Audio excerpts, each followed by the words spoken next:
Hi, everybody. Welcome to NAMM 2024. How's it going? Thanks for hanging out.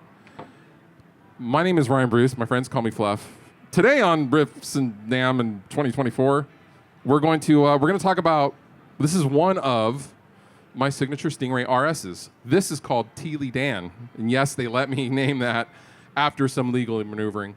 And there is a blue sparkle on the wall right over there.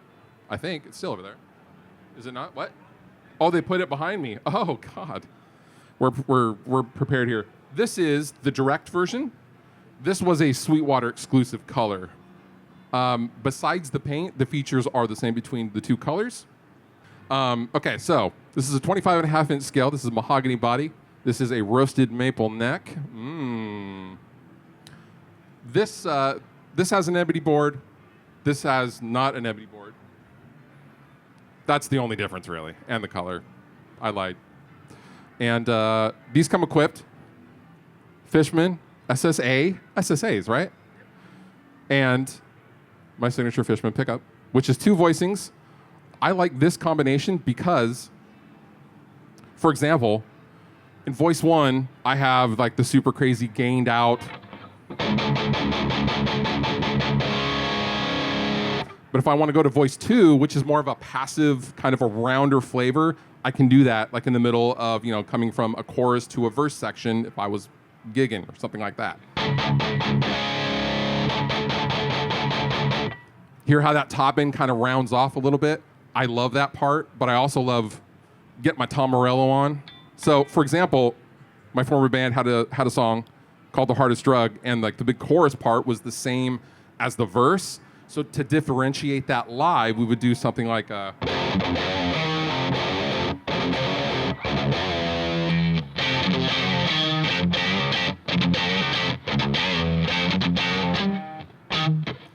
They don't let you warm up on these things.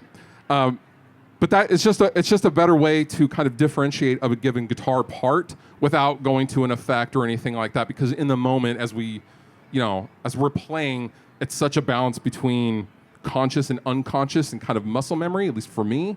So it's just easier to just flip the toggle on my guitar rather than to go to a separate patch or like a verse kind of a patch. I have one short little backing track thing that I was going to play, and then I thought, unlike last time I did one of these, we would actually like take some questions, because last time you guys had a lot of questions about guitars or anything you guys want to talk about and just hang. So I'm going to play this mega short. It's real short. Little backing track thing, and then we're just gonna hang out a bit, if that's cool. So, ooh. And by the way, I'm playing through a Kraken Super Victory, a Victory Super Kraken, which I own, I love. I'm not even boosted right now. It's just, it's pretty cool. All right.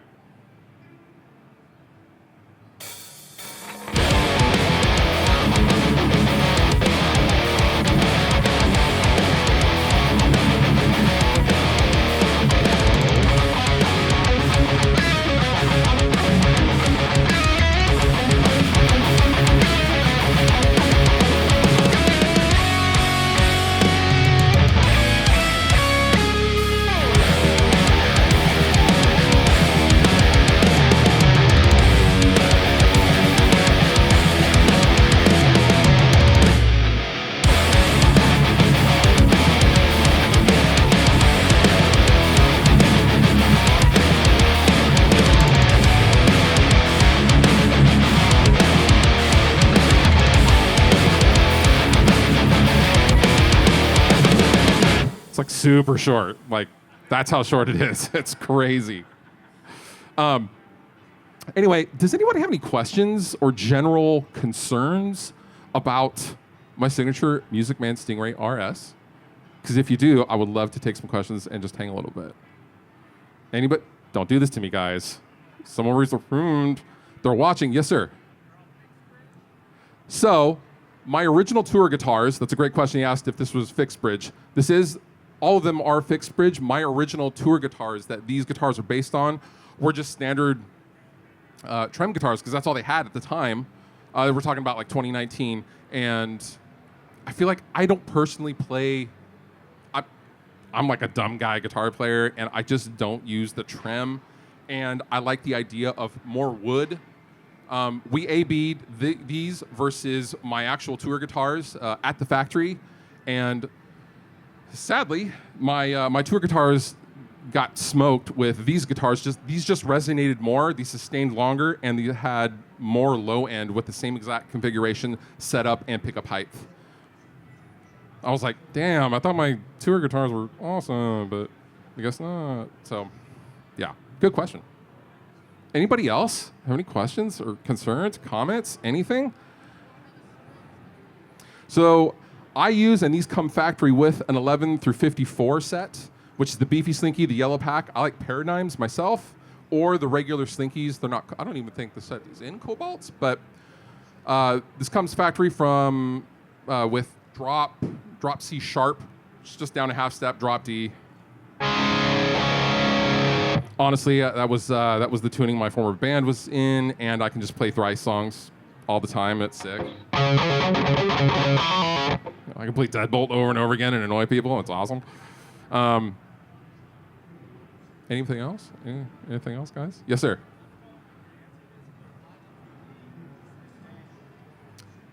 Leaving a band and leaving a big conglomerate, not a big conglomerate, but like leaving an actual business is not easy. However, over time, I got tired of having dinner out of a gas station in France at 4 a.m.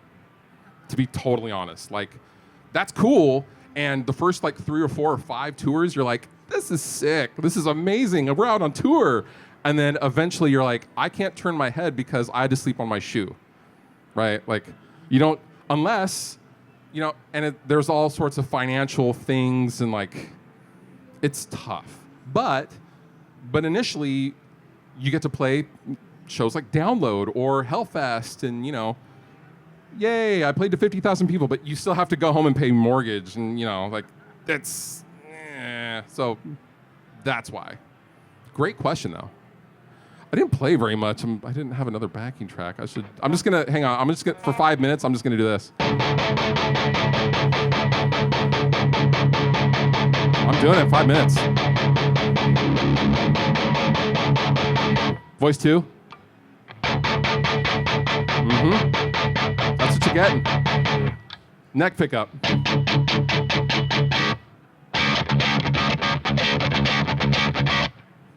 I'm just kidding. Ernie Ball are probably having a cow. Oh well. Sorry. I love you. Yes, sir.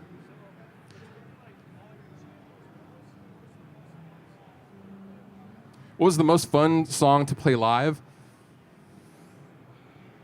I feel like Hypochondria or Suffer. Suffer just gets people jumping up and down.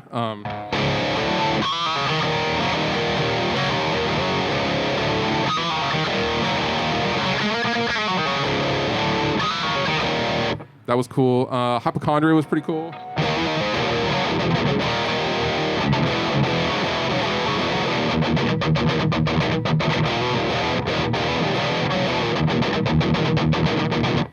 Those were a lot of fun just because the tempo was pretty good for just jumping around and throwing your guitar around like a monkey. So that was pretty good. Any other questions, guys? Yes, sir.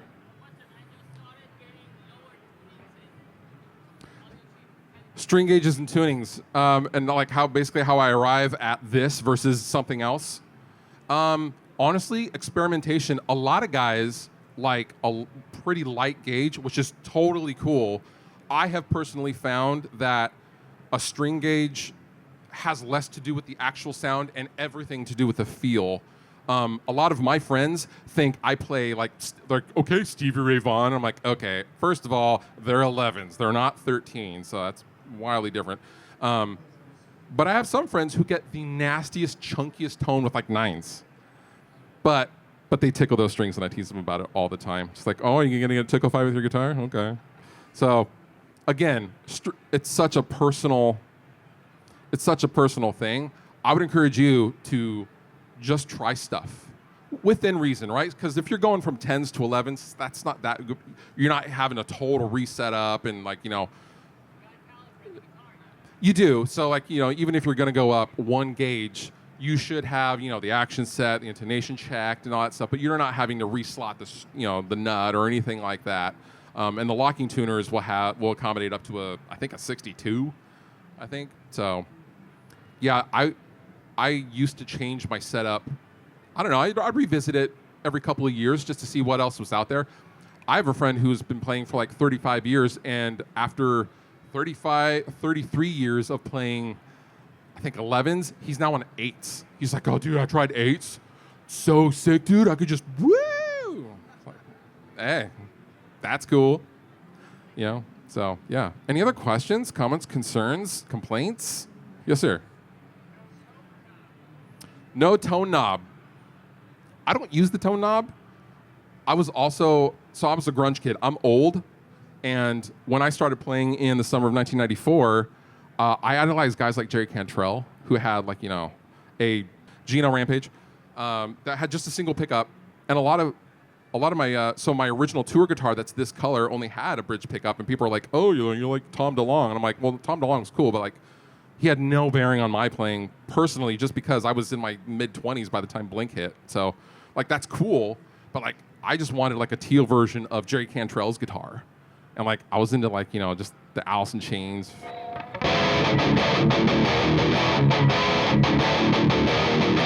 You know, I just love all that stuff. So, yeah.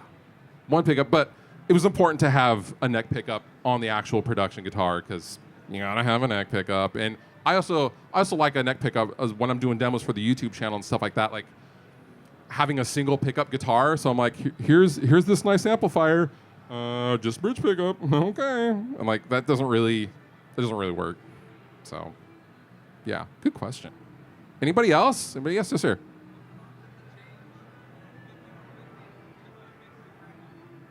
What prompted the change from the 5150 to the Victory Kraken? Oh, you mean at home? It depends on what I'm reamping. So I'm mixing a lot of records lately, and I'm reamping a lot for various bands. It depends on the material. A 5150 has a very specific sound that works in the context of a mix in a lot of situations, but not every situation. I mean, no amp works in all situations for every single time. The Kraken, on the other hand, it has a high gain thing, but it's not fizzy. And when for example, I switched to it for a particular band that was having like quad-tracked guitars, and because this isn't fizzy at all, I could stack the quad-tracked guitars and it would still sound cohesive and not overly noisy in the top end and stuff like that. Also, I think the Kraken's it does a lot. It does a lot for such a small amplifier. So it's a really damn good amp. Good question. Anybody else? Anybody else have any questions about anything? Yes, sir. Yeah. I would say Alice in Chains. I started playing. I was delivering newspapers when Kurt Cobain died, and that's how I found out. 'Cause I was in 8th grade. And Nirvana, I would say. Nirvana, Soundgarden, Alice in Chains. I'm from Seattle. I was born and raised in Seattle, okay? So I'm not just like, you know. And we wear flannel because it's just cold up there, man. No, but all the grunge bands, Soundgarden, Alice in Chains. I was a huge Filter fan. Like that Short Bus record is Stone Temple Pilots. But I would say mainly Alice in Chains, Nirvana, Soundgarden in that order. So good. Oh, dude, Super Unknown. Whew. Rectifiers. Anybody else? Anybody else? Anybody else? Any questions? Yes, sir. Yeah. When am I going to make a bass?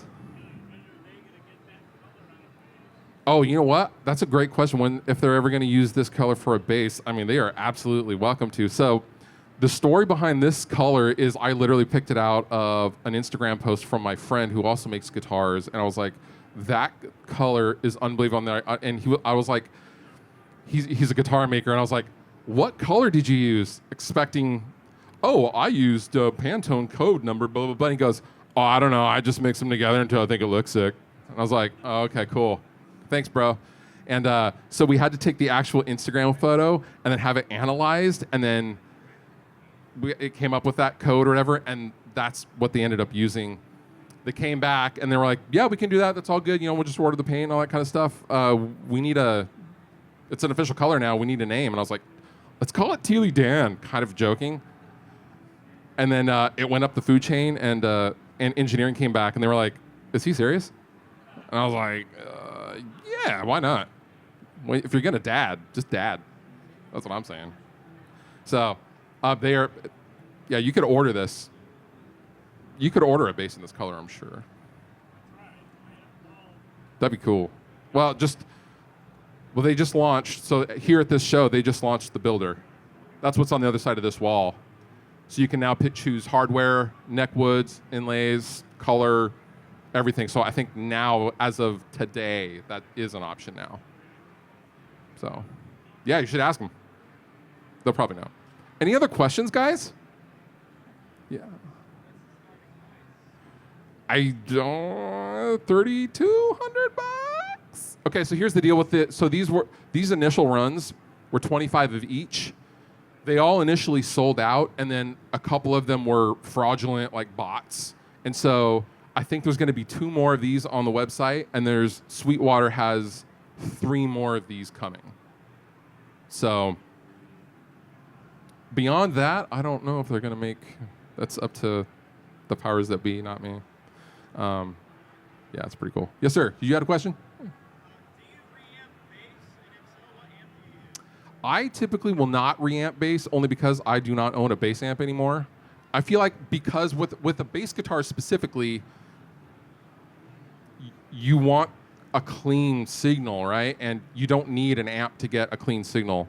You need a badass plugin. So typically I'll stack several amps, an SVT for real clean, and then anything dark glass is going to be awesome, along with low passing the DI, compressing that appropriately, and then setting the levels of that and setting that to a bus. I thought about getting like a Sans amp RBI. I miss an old RBI just because that has a very particular sound that I really enjoy. So yeah. Anybody else? You guys good? I really appreciate you hanging out and coming by. Oh, yes, sir.